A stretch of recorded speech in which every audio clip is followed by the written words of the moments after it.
시청자 여러분 안녕하십니까? YTN 뉴스앤이슈 시작합니다. 전국 대부분 지역에 강풍을 동반한 겨울호우가 내리고 있습니다. 대설특보가 내려진 강원 산간에는 폭설이 쏟아지고 있는데요. 내일부터는 기온이 급격하게 떨어져 북극 한파가 시작될 것으로 보입니다. 취재기자 연결해서 자세한 비와 눈 상황 알아보겠습니다. 김민경 기자. 네, 김민경입니다. 네, 기상 상황 자세히 전해주시죠. 네, 서울을 비롯한 내륙에는 강풍을 동반한 겨울호우가 내리고 있습니다. 반면 기온이 낮은 강원 산간에는 눈이 쏟아지고 있는데요. YTN 재난 시스템 이다스 화면 보면서 실시간 비눈 상황 알아보겠습니다. 먼저 대설 경보가 내려진 강원도 홍천 구룡령입니다. 국도 56호선인데요.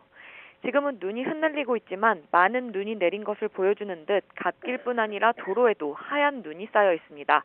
기온이 낮아 쌓인 눈이 얼어 도로가 미끄러울 가능성이 커 이 지역을 지나실 때는 교통안전에 각별히 주의하시기 바랍니다. 다음은 시간당 5에서 10mm의 비가 내리고 있는 순천 완주선 구례 2터널 부근입니다. 도로가 젖어 있는 데다 안개까지 껴 시야 확보가 어려운 상황입니다. 이곳을 지나는 차량은 반드시 전조등을 켜고 속도를 줄여 안전운전하셔야겠습니다.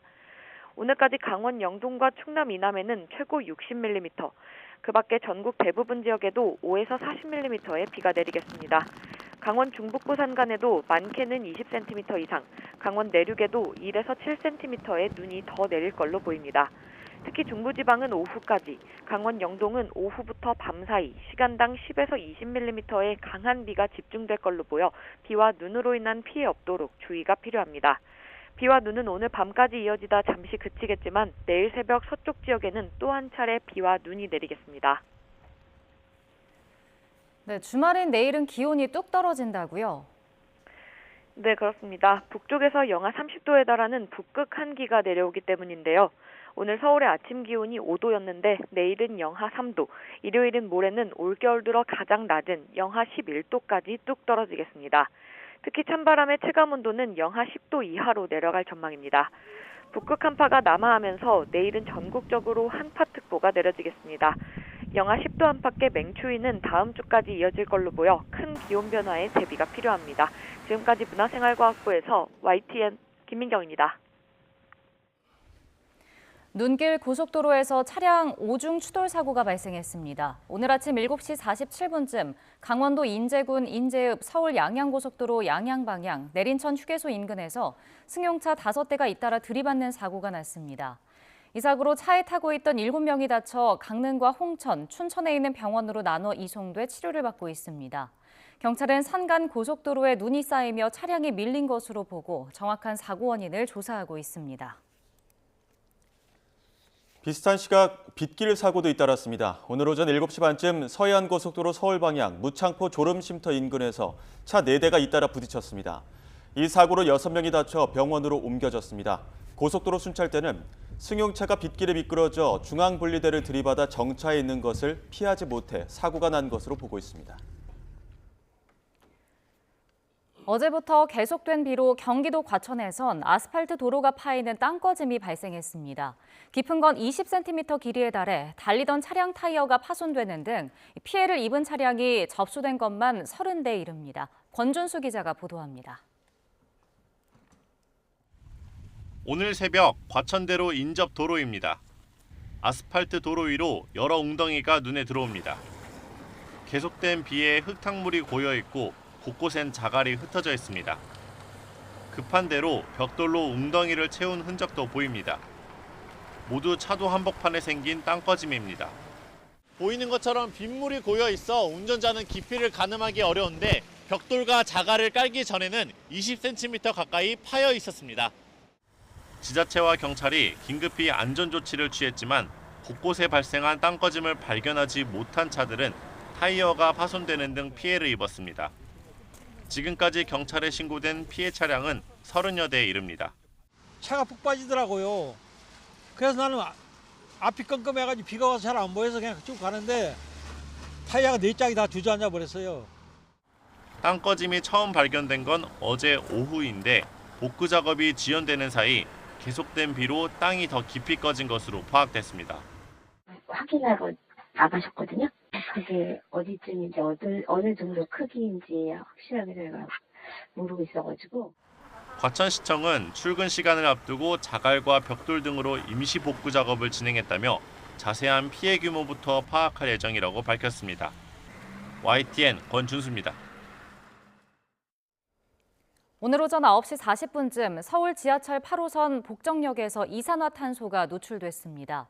당시 역사 전기실 내부의 차수벽 공사가 진행 중이었는데 이 사고로 현장에서 작업하던 노동자 5명이 병원으로 옮겨졌습니다. 이 가운데 2명은 중상인 것으로 확인됐습니다. 이에 따라 서울교통공사는 오전 9시 40분부터 상하행 열차 13대를 무정차 통과시키다가 10시 반부터 열차 운행을 재개했습니다. 경찰과 서울교통공사는 공사 중 가스 소화 설비 감지 설비 배선이 파손되며 문제가 생긴 것으로 보고 정확한 원인을 조사하고 있습니다. 김기현 전 대표 사퇴 이튿날 윤재옥 대표 권한대행 등 남은 지도부는 잇따라 회의를 열고 수습책 마련에 주력했습니다. 전당대회를 열어 새 대표를 뽑을 수도 있지만 결론은 비상대책위였습니다. 국민 눈높이에 맞고 국민의 공감을 얻을 수 있는 분, 선거를 앞두고 총선 승리라는 지상과제를 우리가 달성하는데 능력과 또 실력을 갖춘 분, 그런 기준으로 물색을 해보겠습니다. 그리고 가급적 빠른 시간 안에 비대위원장님을 선임할 수 있도록 최선의 노력을 다하겠습니다.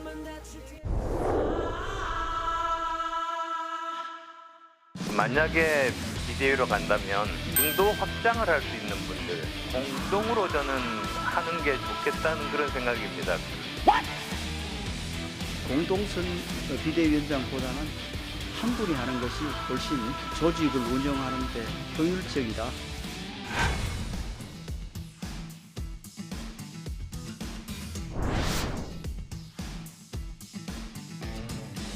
저는 함장관은 아니라고 생각합니다. 비대위원장은 가오마담 자리가 아니라고 생각합니다. 예.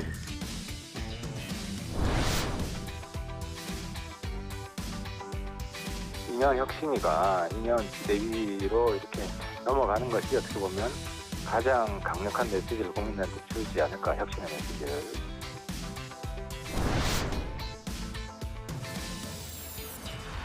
김한길 의원분이 올라오는데요.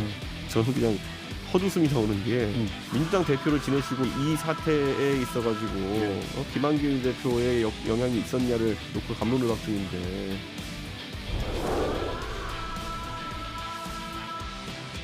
국민을 위해서 필요한 일이라면 어떠한 도전과 희생도 마다하지 않겠다.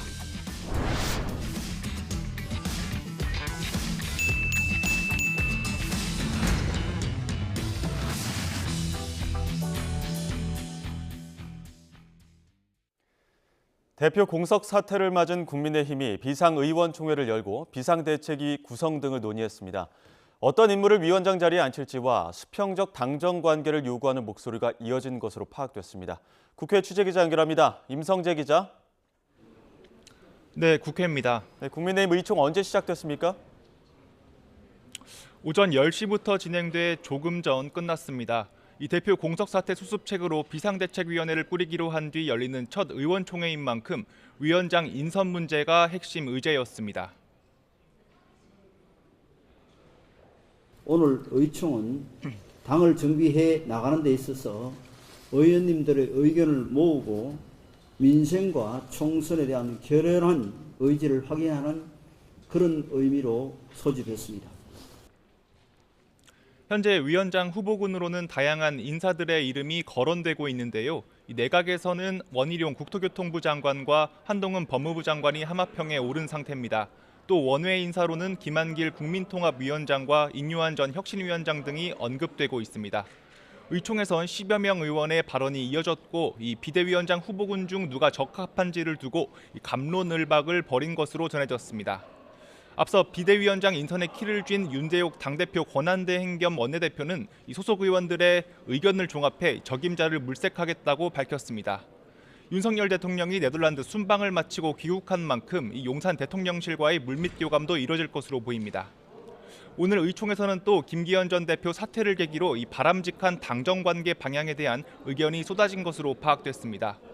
이 수직적 당정 관계를 수평적으로 바꿔야 한다는 건데 이 회의에 앞서 윤 권한대행은 이 당정 관계가 수직적이라고 생각하지 않는다고 말한 만큼 이 어떤 방향으로 의견이 반영될지가 주목됩니다. 네, 그리고 여당뿐 아니라 야당에서도 비주류를 중심으로 이른바 통합비대위 주장이 나오고 있는데 여기에 대한 민주당 지도부의 반응은 어떻습니까? 민주당에서도 어제 비주류 의원 모임인 원칙과 상식에서 현 지도부 사퇴와 개파를 아우르는 통합 비대위 요구가 나왔습니다. 하지만 이재명 대표는 오전 최고위원 회의에서 이와 관련한 구체적인 언급을 하지 않았습니다. 이미 이 대표는 현 지도부 사퇴 등 요구에 혁신과 통합의 조화를 언급하며 이 거듭 단합을 강조한 상황인데요. 김부겸, 정세균 전 국무총리와의 만남을 추진하며 통합 행보를 이어가겠다는 의지로 읽힙니다. 이 대척점에선 이낙연 전 대표는 신당 창당에 속도를 내는 분위기입니다. 이 구체적인 날짜 내년 1월 15일 신당을 창당할 것이란 보도까지 나왔는데요. 이 전 대표 측은 확정된 일정은 아니라고 선을 그었지만 이 실무 작업은 계속 진행되고 있습니다. 여기에 제3지대 외연 확장의 일환으로 여권의 유승민 전 의원 등과의 접촉 가능성도 거론되고 있습니다. 이 전 대표 측 관계자는 이 YTN과 통화에서 유 전 의원과 소통 창구가 있어서 한두 번 만나보자는 이야기는 있었지만 이 구체화된 건 아니라고 확대 해석을 경계했습니다. 이 같은 움직임에 이 민주당 내 최대 의원 모임은 이 전 대표를 향해 이 신당 창당을 철회할 것을 촉구했습니다. 어느 누구도 이낙연 대표의 지금 신당 창당의 이 지금 행보에 대해서 찬성하시는 분이 없습니다. 모두 다 걱정하고 비판적인 그 분위기라고 하는 것을 다 알고 계시리라고 생각을 합니다. 지도부와 비주류의 갈등, 이 전 대표의 신당 창당 움직임까지 총선을 앞둔 야권의 내용이 더 깊어지고 있습니다. 지금까지 국회에서 전해드렸습니다. 네, 이어서 오늘의 정치권 이슈, 김근식 전 국민의힘 비전전략실장, 복기왕 전 청와대 정무비서관 두 분과 이야기 나눠보겠습니다. 어서 오십시오. 안녕하세요. 일단 앞서 국회 기자 연결해서도 알아봤었는데 원내대책회의 이제 막 끝났다라는 의총이 이제 끝났다 이런 이야기 나오고 있습니다. 비대위 전환 시점 미루면 다음 주면은 진행이 될까요? 지금 아마 주말 정도에서 이제 물색 또 의견 수렴, 그래서 좋은 분을 아마 여기저기서 경청을 해서 정리를 할 수 있을 것 같고요. 규정대로 하면 이제 다음 주면 윤곽이 좀 드러난다고 한다면 절차에 따라서는 이제 윤재옥 지금 당대표 권한대행이 그분에 대해서 이제 그 추천을 하면 상임정국위와 전국위를 통해 가지고 표결을 통해서 가부간에 결정을 합니다. 그렇기 때문에 아마 어떤 분이 비대위원장으로 적합할지에 대해서는 아마 주말까지 계속 이러저러한 논의를 좀 수렴하는 과정이 있을 것 같고요. 주 초에는 윤곽이 좀 드러나지 않을까 이런 생각이 좀 듭니다. 지금 그 그래픽으로도 나오고 있습니다만 비대위원장의 조건으로 국민 눈높이에 맞고 또 국민이 공감할 수 있고 총선 승리를 달성할 수 있는 실력과 능력을 갖춘 사람. 복기왕 전 비서관께서는 어떤 사람이 돼야 된다고 보십니까? 이 세 가지는 일반론이죠. 뭐 민주당도 마찬가지 기준으로 하면 뭐 국민 눈높이가 최고고 그다음에 이제 총선 승리 이렇게 갈 텐데 저는 국민의힘에서 그 조건에서 하나 빠진 것 같아요. 윤석열 대통령과의 호흡을 잘 맞출 수 있는 사람. 그러니까 이게 빠져 있는 거예요. 뭐 넣기가 좀 민망한 이야기이기도 하죠. 그런데 지금까지 국민의힘의 지도부의 구성이나 이런데 윤석열 대통령이 적극적으로 관여하고 개입해왔다라고 하는 것은 이미 뭐 다 알고 있는 주제의 사실 아니겠습니까? 그래서 윤석열 대통령과의 호흡 그리고 용산 출신들의 공천에 대해서 그래도 좀 대통령의 시각에서 볼 수 있는 이런 인사들을 찾아야 될 텐데 밖에 있는 인사들 중에서 글쎄요 뭐 마땅해 보이진 않습니다. 한 가지 조건이 빠졌다. 윤 대통령과의 호흡 말씀하셨는데 맞는 말씀입니다. 그러니까 뭐 우리 민주당도 집권 여당을 해보셨기 때문에 압니다만 대통령제 하에서 집권 여당의 숙명 같은 거예요. 그러니까 대통령과 집권 여당이 서로 간에 적대시하거나 각을 세워서 매번 충돌하면 사실 집권 여당의 국정 운영이 가능하지 않습니다. 정부의 국정 운영 자체도 가능하지 않고 그래서 항상 이제 대통령제 하에서는 대통령실과 여당이라는 건 2인 3각 체제죠. 서로 간의 의견을 조율하고 협력하고 또 민심을 반영하기도 하고 이런 것이기 때문에 당연히 대통령과 호흡을 맞출 수 있는 사람을 해야 되는 것이고요. 제가 이제 이번에 비대위가 등장하게 된 가장 큰 원인 중에 하나가 강서구청장 패배인데 강서구청 패배의 가장 큰 국민들의 그 요구가 뭐였습니까? 대통령실에 무조건 추종하고 복종하는 그야말로 수직적 당정 관계에 이른바 핵관들 중심에 예. 줄 세우기를 그만두라는 거거든요. 그 대표적인 사례로 이제 김장연대가 몰락한 거 아닙니까?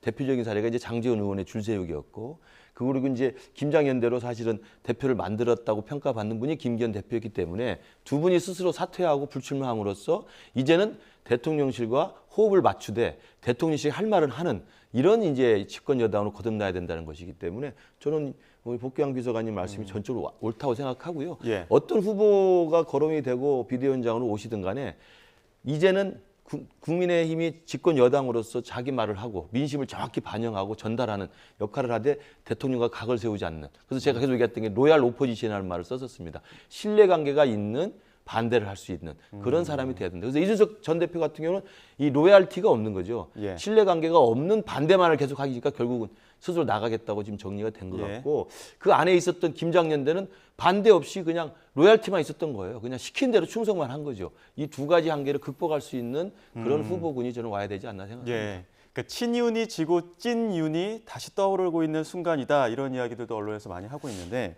그러다 보니까 이제 원희룡 장관이나 한동훈 장관이 비대위에서 어떤 역할을 하는 것 아니냐, 이런 이야기 계속 나오고 있습니다. 근데 아직까지는 이제 현역 장관으로 있기 때문에 바로 그 당 비대위 직무를 맡을 수 있는 겁니까? 그 부분이 조금 좀 어색해 보이긴 합니다. 예. 왜냐하면 지금 현재 장관이지 않습니까? 예. 특히 한동훈 장관은 후임도 지금 없는 상황이고, 예. 그렇기 때문에 현재 국무위원이고 장관직을 수행하고 있는 분을 지금 당장 다음 주 이후에 비대위원장을 모셔와서 예. 한다는 것 자체가 그런 전례가 쉽지 않고요. 예. 그래서 저는 그 부분은 조금 좀 어색한 저는 절차라고 생각이 들고요. 예. 그렇기 때문에 제가 개인적으로 생각했을 때도 한동훈 장관이 우리 당의 굉장히 중요한 자산이고 또 우리 지지자들한테 굉장히 인기가 있고 국민적으로도 호감을 받고 있는 좋은 분이긴 한데, 지금 후임자 물색도 후임자 임명도 안 된 상태에서 갑자기 나와서 비대위원장을 오는 건 제가 볼 때 좀 조급하다, 시기상조라는 생각을 하고요. 그리고 이제 원희룡 장관 같은 경우는 우리 당에서 오랫동안 잔뼈가 굵은 또 대선 후보까지 나왔던 지도자급의 인사고 당내 분위기라든지 정치력도 상당히 있는 저는 적합한 분이라고 생각을 합니다. 다만 이제 아까 말씀드린 로얄 오포지션이라는 관점에서 보면 대통령한테 할 말을 하는 예. 그런 이미지를 과연 부각할 수 있을까, 이런 일각의 또 우려도 있는 거고요. 예. 그래서 아마 제가 볼 때는 지금 현재 장관직을 수행하는 분 중을 다시 이렇게 갑자기 픽업을 해서 비대위원장 하는 것은 절차적으로 조금 고민거리가 더 있지 않을까 생각합니다. 예. 복귀왕 전 비서관께서는 어떻게 보십니까? 원희룡 장관이 앞서 얘기하셨던 어떤 윤석열 대통령과의 당정 관계도 좀 어느 정도 조건을 갖췄다고 보십니까? 윤석열 대통령 입장에서는 뭐 입맛에 맞겠죠. 원희룡 장관이요? 그렇습니다. 원희룡 장관이든 한동훈 장관이든 다 입맛에 맞을 것 같아요. 예. 그런데 국민들 입장에서 볼 때 예. 내각에 있던 사람이 갑자기 후임자도 정해지지 않은 상태 속에서 사표 내고 나오면 돼요. 차관이 어쨌거나 그 직무대행을 하면 되니까 나오면 되는데 법적으로는 상관이 없는데, 글쎄 이렇게 하는 것이 맞는가, 그리고 국민의힘 내에 그 원내 인사가 이렇게도 인물이 없는가라는 것을 단적으로 드러내는 거거든요. 예. 지금 거명되는 인사도 마땅치 않은데 원내 중에서는 아무도 거명이 안 돼요. 그만큼 현재 국민의힘 내에 여당임에도 불구하고 예. 인재난을 보여주는 단적인 사례인 것 같다라는 생각이 들고, 한동훈 장관이든 원희룡 장관이든 나오는 순간 아마 여론의 문매를 한동안은 피하기 어려울 것 같습니다. 예. 왜냐하면 국정을 등시하고 정치적 이익에만 매몰되는 윤석열 대통령과 정부 여당, 이런 비판이 하나의 그 초점이라서 선택하기가 쉽지 않은 카드이지 않을까 싶습니다. 예, 그 한동훈 카드 같은 경우에는 이제 반검사 프레임 뭐 이런 것들 때문에도 조금 선택하기 어렵지 않을 것이냐, 이런 얘기 나오는데, 한동훈 장관이 만약에 비대위에서 역할을 한다면 어떤 좀 시나리오를 예상해 볼 수 있을까요? 저는 안 할 것 같아요. 안 할 것 같아요. 예, 안 할 것 같습니다. 어떤 이유 때문에? 가장 큰 이유는 뭐라고 생각하세요? 정치 잘 모르잖아요. 나오자마자 바로 다음 주부터 비대위원장 한다라고 하면 정치 소용돌이에서 곧바로 전력 질주하는 400m 계주, 100m씩 달리는 계주에 바톤을 이어받아서 뛰어야 되는 건데 예. 모릅니다. 운동 방식이 달랐던 거예요. 예. 그래서 만약 왔다 그러면 처음에는 화려하게 띄워주게 하겠지만 곧바로 헛발질하고 넘어지고 뭐 이럴 가능성이 매우 높아서 예. 저는 한동훈 장관의 쓰임새는 출마와 동시에 뭐 공동 선대위원장이나 이런 정도로 해서 본인의 당선 가능성을 굉장히 높이면서 보수 측을 결집하는 이런 역할로 볼 때는 아마 선대위원장쯤으로 이렇게 고려하지 않을까 이렇게 추측하고 있습니다. 저도 비슷한 생각입니다. 그러니까 한동훈 장관이 셀럽이고 그다음에 인기가 높고 지지율이 높고 그래서 차기에 우리 당의 어떤 중요한 제목으로 성장할 가능성이 있는 분이지만 이 비대위원장은 당대표입니다. 그리고 총선을 앞둔 당대표 비대위원장은요. 그 정치의 그 수많은 우여곡절을 다 견뎌내고 그걸 뚫고 나가야 될 사실은 내공이 있어야 됩니다. 정무적 감각뿐만 아니라. 그렇기 때문에 지금 당장 검찰만 쭉 해오시다가 그다음에 장관하고 바로 그 복잡한 집권 여당의 총선을 앞둔 비대위원장을 와서는 감당하기가 쉽지가 않아요. 당장 비대위원장 임명되자마자 매일 기자들 앞에서 마이크 대고 지금까지는 한동훈 장관의 법무부 장관 역할과 관련해서 질문했으니까 뭐 준비해서 할 수 있겠습니다만 모든 이슈를 다 물어볼 겁니다. 당내 이슈부터 시작해서 거기에 대해서 그럼 그때 말을 해줘야 되는데 그렇게 할 수 있는 트레이닝이 아직은 제가 볼 때는 아직 안 돼 있다고 볼 수 있고요. 그래서 지금 복귀한 비서관님 말씀대로 한동훈 장관은 그 선대위원장이나 그다음에 차기 이제 총선에서 우리 당에 바람을 일으킬 수 있는 중요한 저는 붐업을 할 수 있는 중요한 분으로 쓸 수 있고 비대위원장은 그래도 정치적인 감각과 정무적인 훈련이 된 분이 있어야 되는 것이고 공천 과정이라는 그 수많은 이해관계가 피튀기는 그것들을 조정하고 순탄하게 이끌어갈 수 있는 리더십이 있어야 되기 때문에 저는 그런 정치력과 정무 감각과 정치적 훈련이 된 분이 돼야 된다고 생각합니다. 지금 이제 국민의힘 상황 보면은 인요한 위원장이 주장했었던 친윤 중진의 희생이 시점은 좀 다르지만 모두 다 이루어져 있는 상황입니다. 그러다 보니까 하태경 의원도 인요한 매직이 모두 이루어졌다 이렇게 이야기도 해서 인요한 혁신위원장이 이제 비대위원장으로 가야 된다 이런 또 평가를 했는데 여기에 대해서는 어떻게 보십니까?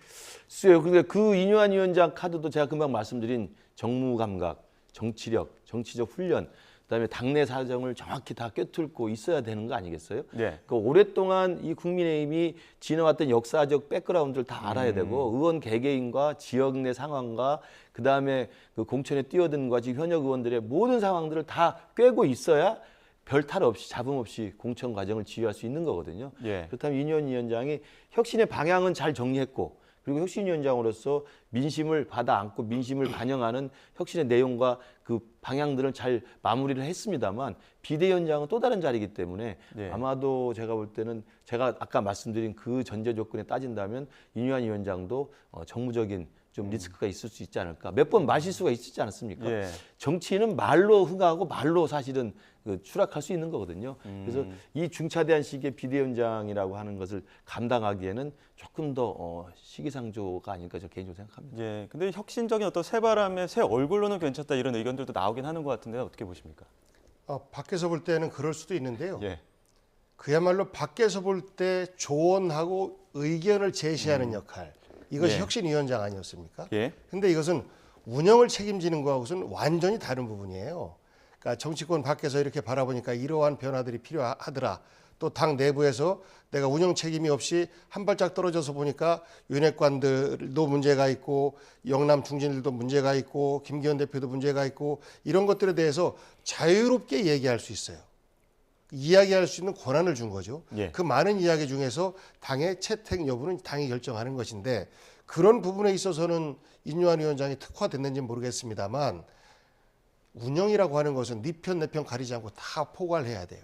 그리고 그 공천 과정 속에서 수많은 불협화음들이 생길 텐데 이런 부분들을 다 포용하고 포괄하려면 우선 그동안의 역사에 대해서 좀 알아야 되고 당내 사정에도 좀 이렇게 좀 훤히 꿰뚫고 있어야 되고 그런데 그동안 혁신위원장으로서의 인요한은 제격일 수 있었으나 운영 책임자로서 국정 책임자의 한 축으로서의 인요한은 저는 훈련되지 않은 사람이다라는 측면에서 대통령도 조금 걱정스러워할 것 같아요. 특히나 그 인요한 위원장이 했던 말들 중에서 용산 출신들 험지 가야 된다.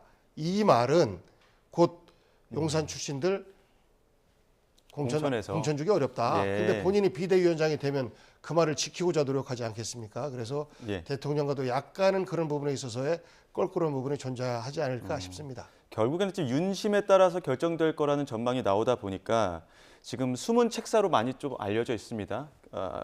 김한길 국민통합위원장이 어떻게 보면은 그 대통령에게도 좀 쓴소리를 할 수 있고 이런 역할을 할 수 있기 때문에 수평적 당정 관계에서도 이런 조건이 좀 맞지 않느냐 이런 관측도 나오는 것 같더라고요. 아까 제가 말씀드린 로얄 오포지션이라는 관점에서 보면 일단 신뢰관계는 지금의 우리 국민의힘 당내 예외 인사를 다 따져보면 김한길 통합위원장과 대통령과의 신뢰관계가 지금 가장 가깝다는 게 이제 중론이고요. 예. 왜냐하면 이제 이미 이제 김장연대가 이제 몰락했기 때문에 예. 그래서 사실은 이제 핵관이라는 게 사실 존재하지 않고 그다음에 대통령의 윤심을 뭐 받아서 이걸 집행하는 사실 행동대가 필요하지 않기 때문에 저는 대통령과의 신뢰관계가 제일 중요하다는 측면에서 보면 김한길 위원장이 그런 장점이 있고요. 예. 두 번째는 이제 제가 알기로는 그런 신뢰관계 있으면서도 대통령한테 이건 아니다라고 하는 노라고 말할 수 있는 쓴소리를 그동안 쭉 해온 것으로 알고 있습니다. 예. 그렇기 때문에 신뢰관계 하에서 이른바 반대 의견을 낼 수 있는 로얄 오포지션의 입장에서는 나름대로의 김한길 위원장의 장점이 있다고 생각을 합니다. 그리고 또 하나 김한길 위원장의 장점은 뭐냐면 제가 생각할 때 지금 이 혁신의 바람이 불긴 불었습니다. 그리고 예. 김장연대가 몰락을 했기 때문에 이제는 완장차고 줄 세워서 핵관 앞에 이게 줄 서려고 했던 이런 분들은 사실 이제 좀 긴장할 수밖에 없는데 지금도 끝나지는 않았거든요. 완전히 판가리를 해야 됩니다.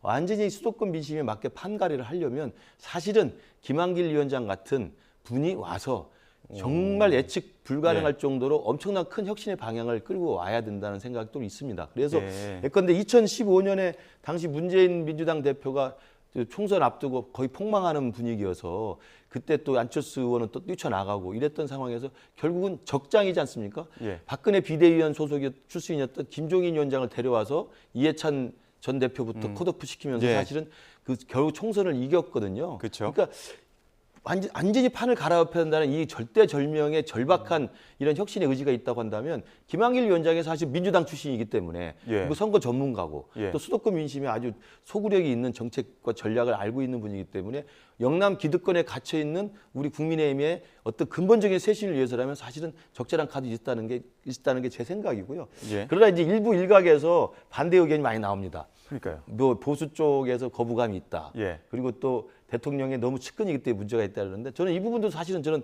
언론 플레이라고 생각합니다.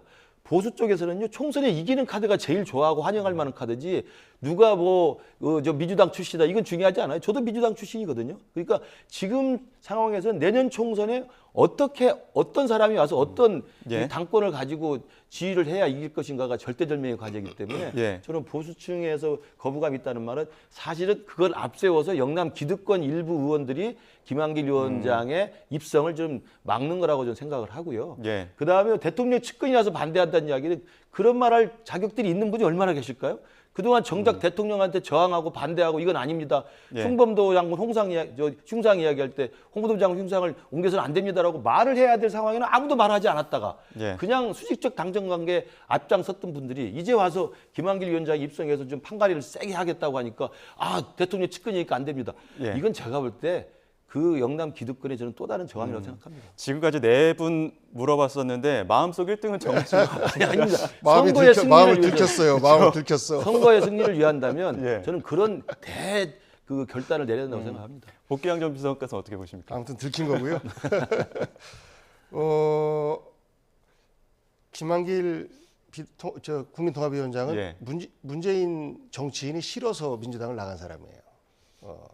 사실 그리고 민주당 내 분열을 많이 일으켰다라고 비판받는 분인데 이분이 이제 민주당으로 돌아오기가 어려운데 병마를 이겨내신 분 아닙니까? 그러면서 이제 윤석열 대통령 반대 진영으로 간 거죠.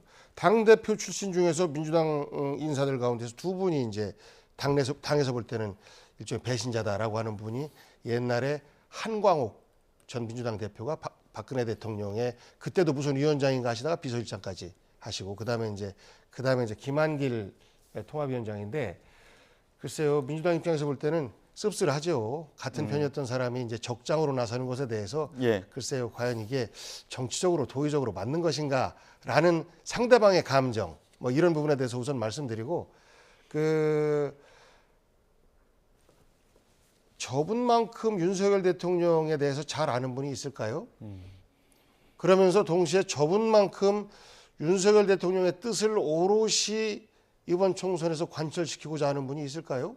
예. 저는 거론되는 인사들 가운데서 그런 부분에 있어서는 1등이라고 봐요. 예. 그러니만큼 결국은 당은 그저 윤석열 직할 체제로 가는 것이다. 예. 라는 것에 대한 걱정들이 좀 있을 거예요. 저분이 예. 중도 외연을 확장한다? 전혀 그렇지 않습니다. 이미 그 민주당을 중심으로 한 범민주계에서는 배신자로서의 낙인이 찍혀인 것이고 중도인들은요 저렇게 왔다 갔다 하는 정치에 대해서 좋게 보지 않습니다.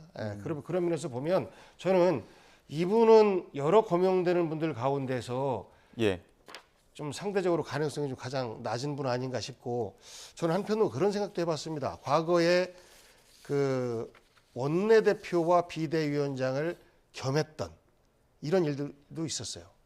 그러니까 김기현 대표로 쉽사리 잘라내지 못했던 것이 윤석열 대통령의 의중을 그대로 잘 지켜내서 당을 운영할 수 있는 사람 대안이 안 보였기 때문에 못 잘랐다라는 이야기들을 했지 않습니까? 저는 그 윤재욱 원내대표 또한 원내대표로 그 선출되는 과정 속에서 윤심이 없이는 불가능한 거였거든요. 그래서 저는 어차피 총선 때에 공관위원장 역할이 따로 있고 그다음에 이제 그 선대위가 뜨고 나면 비대위 역할은 상대적으로 선대위 모두가 다 이렇게 위임을 하게 되면 굉장히 짧은 기간이에요.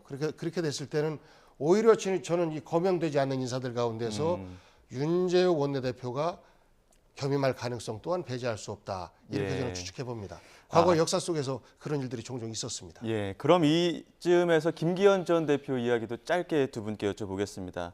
지금 SNS에 사퇴 표명 전에 이준석 전 대표를 또 만난 것으로 알려지면서 여러 논란을 낳았었는데 이와 관련해서 하태경 의원이 오늘 아침 인터뷰에서 한 발언이 있습니다. 하태경 의원의 발언 듣고 다시 두 분 이야기 나눠가도록 하겠습니다.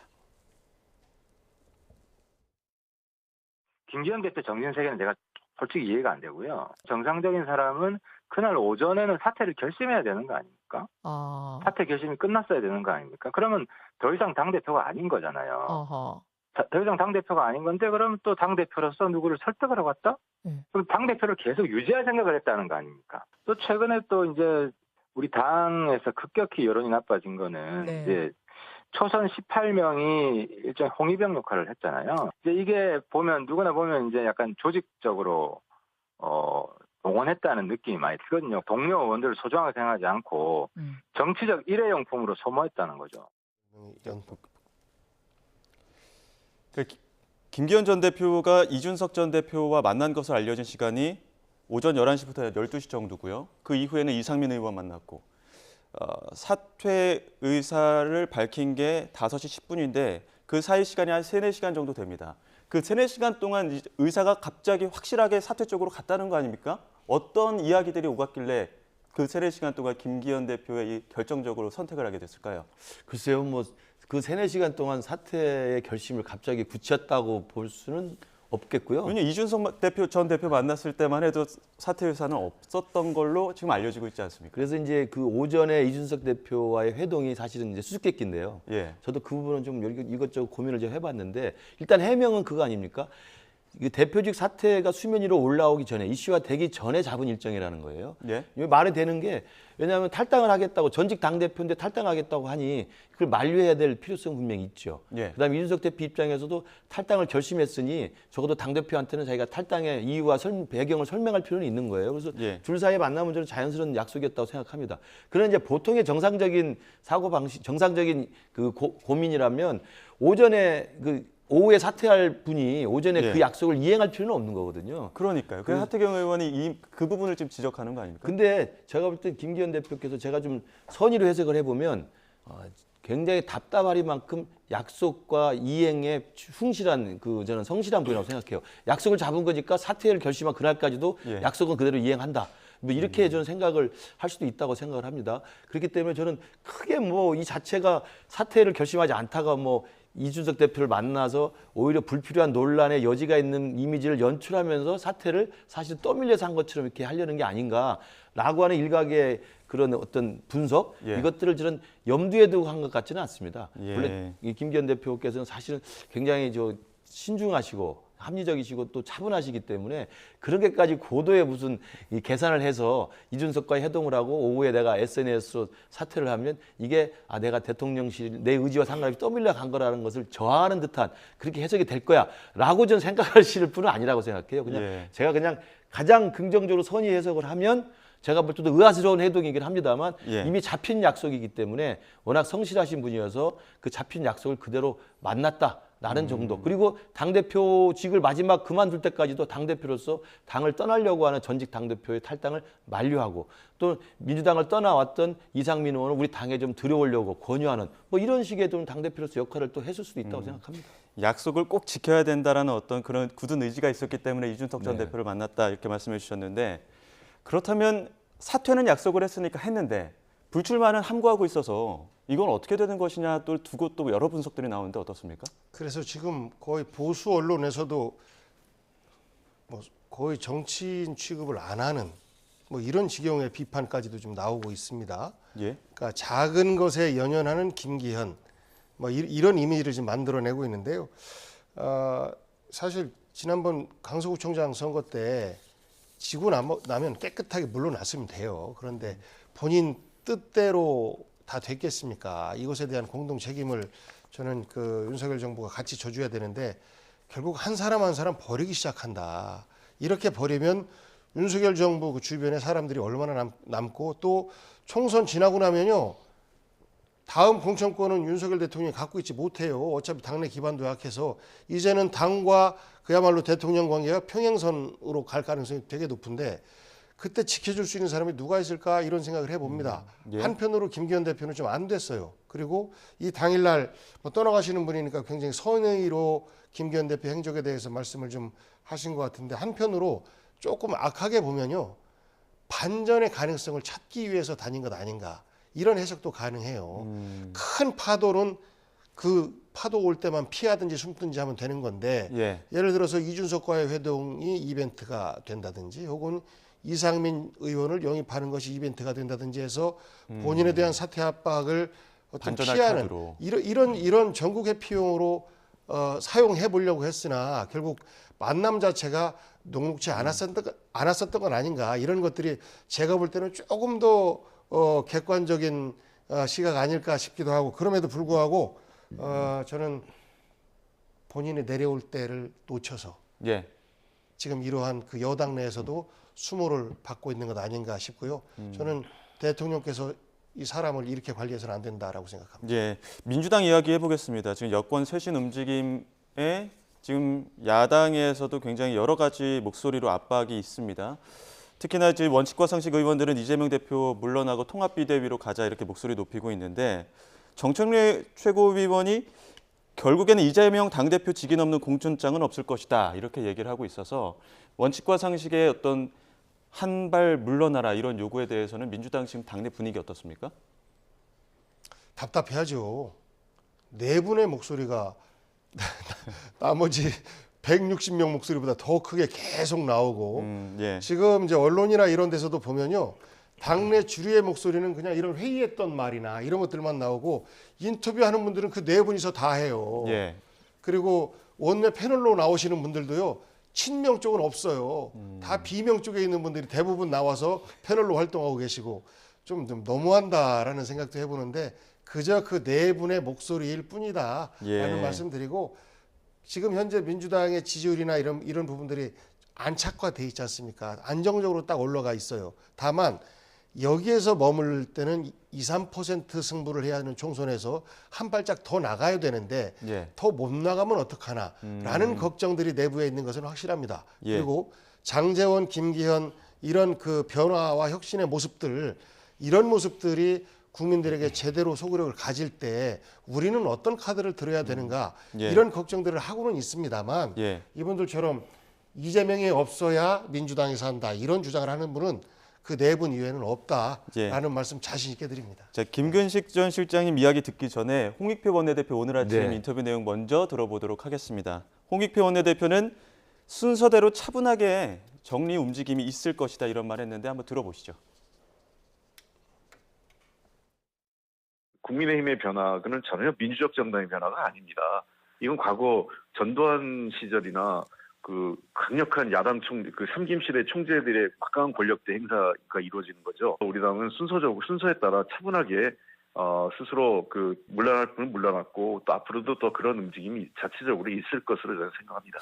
예산 12월 국회가 예산과 그 쌍특검 두 개가 마무리된 시점 이후에는 우리 당이 혁신과 어떤 헌신과 희생 이런 부분들은 반드시 필요할 시점이 도래할 것으로 생각합니다.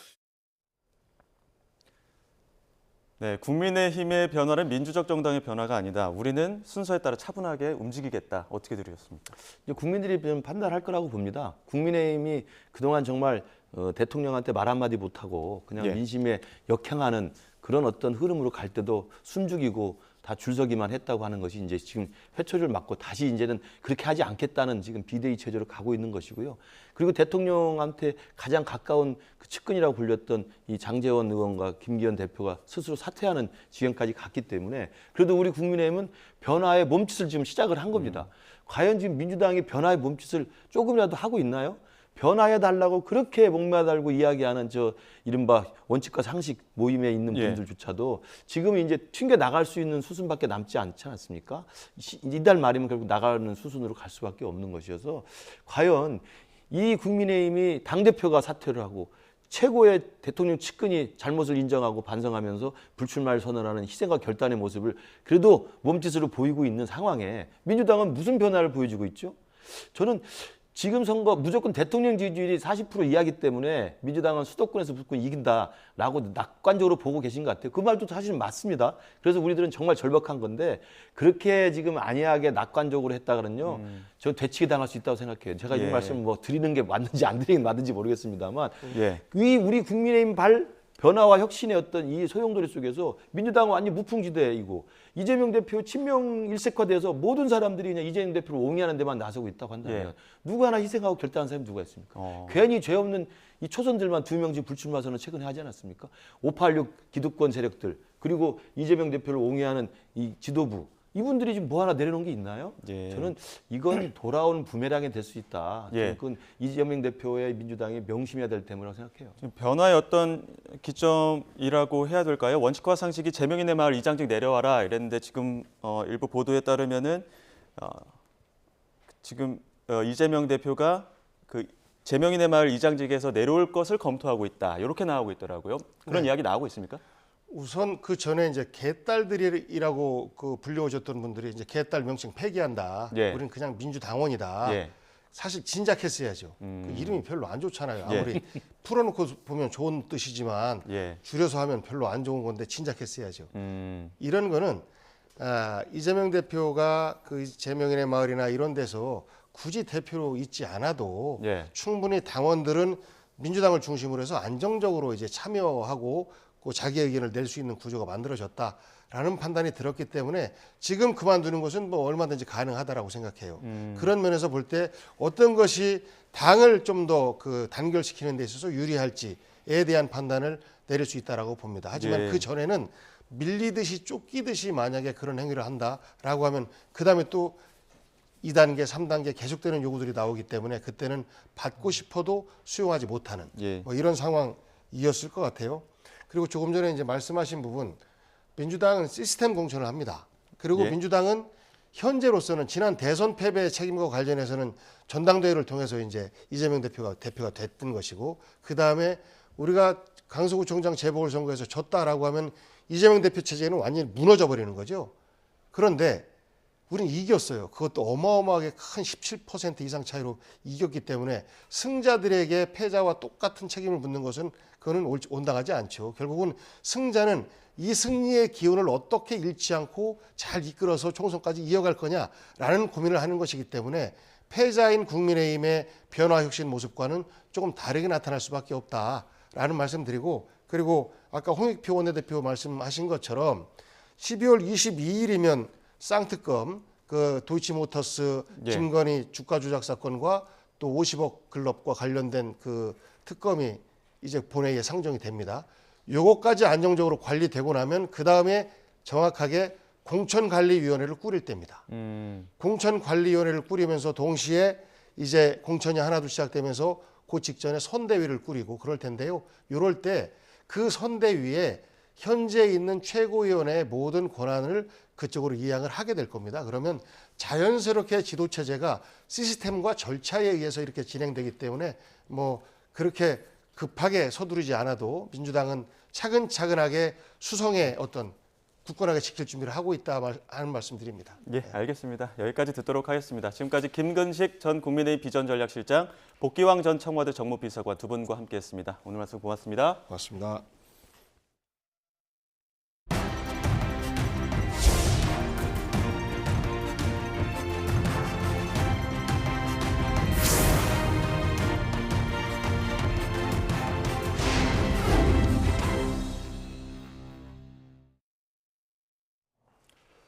오늘 오전 서울 지하철 8호선 복정역 변전소에서 작업 중에 이산화탄소가 누출됐습니다. 이 사고로 작업하던 노동자 5명이 병원으로 옮겨졌고 복정역을 지나는 8호선 상하행 열차가 50분 동안 무정차 통과하기도 했습니다. 취재 기자 연결해 자세한 내용 들어보겠습니다. 박정현 기자. 네, 사회부입니다. 네, 사고 내용 자세히 전해주시죠. 네, 사고가 난 건 오늘 오전 9시 40분쯤입니다. 서울 지하철 8호선 복정역의 전기실에서 문제가 생긴 건데요. 당시 전기실 안에선 차수벽 공사가 진행 중이었는데 이 과정에서 이산화탄소가 누출됐습니다. 사고로 작업하던 노동자 5명이 병원으로 옮겨졌고 이 가운데 2명은 중상인 것으로 확인됐습니다. 이에 따라 복정역을 지나는 지하철 8호선 운행이 한때 차질을 빚기도 했습니다. 서울교통공사는 오전 9시 40분부터 10시 반까지 50분가량 상하행 열차를 모두 무정차 통과했습니다. 현재는 지하철 역사 환기 작업 등이 마무리되면서 승객들의 지하철 역사 진입이 가능한 상태입니다. 교통공사는 이산화탄소가 배출될 수 있도록 환기 설비를 가동했고 현재는 정상 운행 중이라고 밝혔습니다. 경찰과 서울교통공사는 공사 과정 중에 이산화탄소 소화 설비 배선이 파손되며 문제가 된 것으로 보고 정확한 원인을 조사하고 있습니다. 지금까지 사회부에서 YTN 박정현입니다. 충남 천안에 있는 한 초등학교에서 집단 폭행 사건이 발생해 경찰과 교육당국이 조사에 나섰습니다. 천안에서는 지난 10월에도 초중학생 수십 명이 여학생 2명을 집단 폭행하는 일이 있었는데요. 전문가들은 집단 폭행의 경우 폭력성은 커지고 죄책감은 줄어들기 때문에 더 중대한 피해를 낳을 수 있다고 우려했습니다. 보도에 양동훈 기자입니다.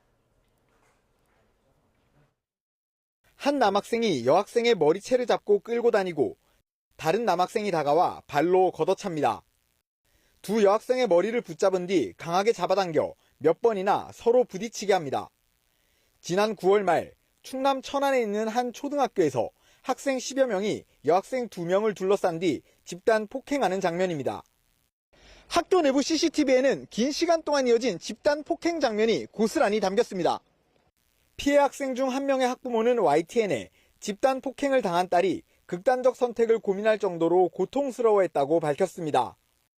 또 학교에서 조사가 시작되자 학생 중 한 명이 딸에게 중학교 생활을 못하게 만들어주겠다 협박까지 했다고 이야기했습니다.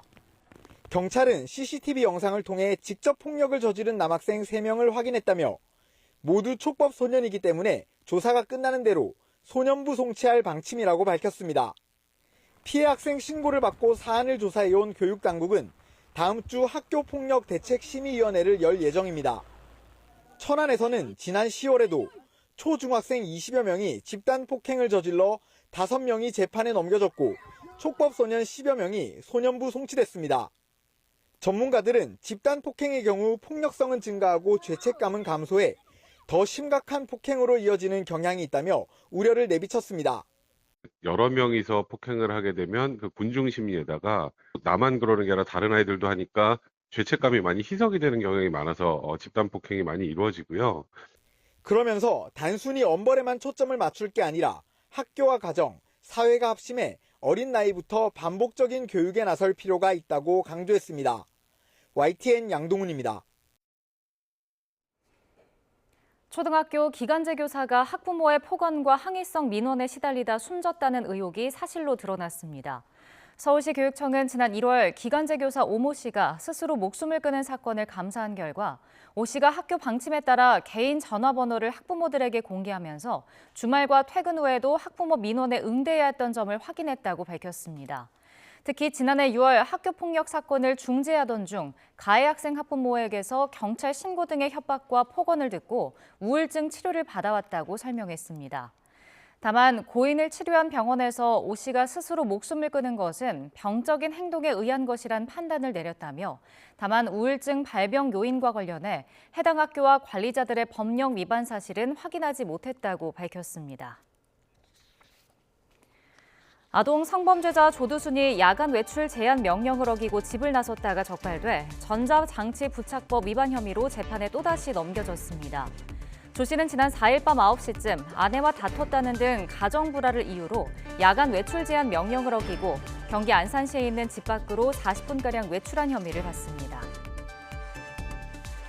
우리나라 핵심 반도체 기술을 중국에 빼돌린 혐의를 받는 삼성전자 전직 부장 등 2사람이 오늘 오후 구속 전 피의자 신문을 받습니다. 삼성전자 전직 부장 김모 씨 등은 지난 2016년 중국 신생 반도체 업체로 이직한 뒤 삼성전자의 국가 핵심 기술인 18나노급 D램 반도체 기술을 무단 유출한 혐의를 받습니다. 미국 부동산 투자업체가 수익 보장을 미끼로 투자금을 받은 뒤 잠적했다는 YTN 단독 보도 이후 경찰이 집중 수사에 나서기로 했습니다.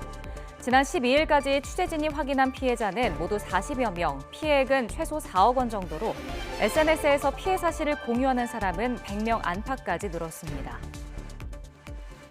올해 3분기 보험회사의 가계대출이 직전 분기보다 1조 원 증가한 것으로 나타났습니다. 반면 기업 대출은 138조 5천억 원으로 3개월 전보다 9천억 원이 줄었습니다.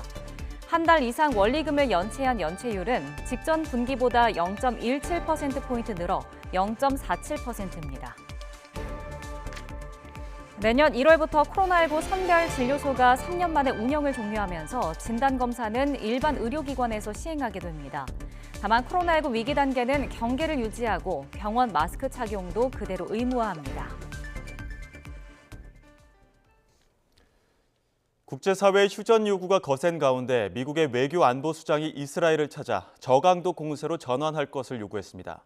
하지만 이스라엘은 하마스를 제거할 때까지 전쟁을 계속하겠다고 밝혀 또 한 번 엇박자를 냈습니다. 이런 가운데 이스라엘군은 하마스가 투항하는 영상을 처음 공개했습니다. 보도에 최영주 기자입니다. 전황을 논의하기 위해 이스라엘을 방문한 제이크 설리번 미국 국가안보 보좌관이 갈란트 국방장관과 네타냐후 총리를 차례로 만났습니다. 이 자리에서 민간인 피해를 줄이기 위해 저강도 공세로 전환할 것을 주문했다고 미 백악관이 밝혔습니다. He did talk about possible transitioning from what we would call high intensity operations, which is what we're seeing them do now, to lower intensity operations sometime, in the near future. 그러나 네타냐후 총리는 하마스 제거라는 목표를 달성할 때까지 전쟁을 계속하겠다며 입장을 굽히지 않았습니다. אנחנו נחושים יותר מתמיד להמשיך להילחם עד לחיסול החמאס, עד לניצחון המוחלט. 갈란트 장관도 하마스가 오랫동안 기반 시설을 구축해 격퇴에는 수개월이 더 걸릴 것이라며 전쟁 의지를 거듭 밝혔습니다. 이날도 가자 지구를 향한 포격과 지상전이 계속된 가운데 이스라엘군은 하마스 투항 영상을 처음으로 공개했습니다. 하마스가 거점으로 이용하던 가자 북부의 병원에서 하마스 대원 70여 명이 투항했다며 자체 소셜미디어 계정에 영상을 올렸습니다. מחבלים רבים הוצאו מבית החולים ונמצאים כרגע בארץ במעצר. 이런 가운데 독일과 덴마크, 네덜란드에선 이스라엘과 유대인을 겨냥한 테러를 계획하던 용의자들이 잇따라 체포됐습니다. 모두 하마스와 연계된 것으로 알려졌는데 특히 독일 베를린에서 체포된 3명은 유대인 시설 공격을 계획하고 무기고를 준비한 것으로 드러났습니다.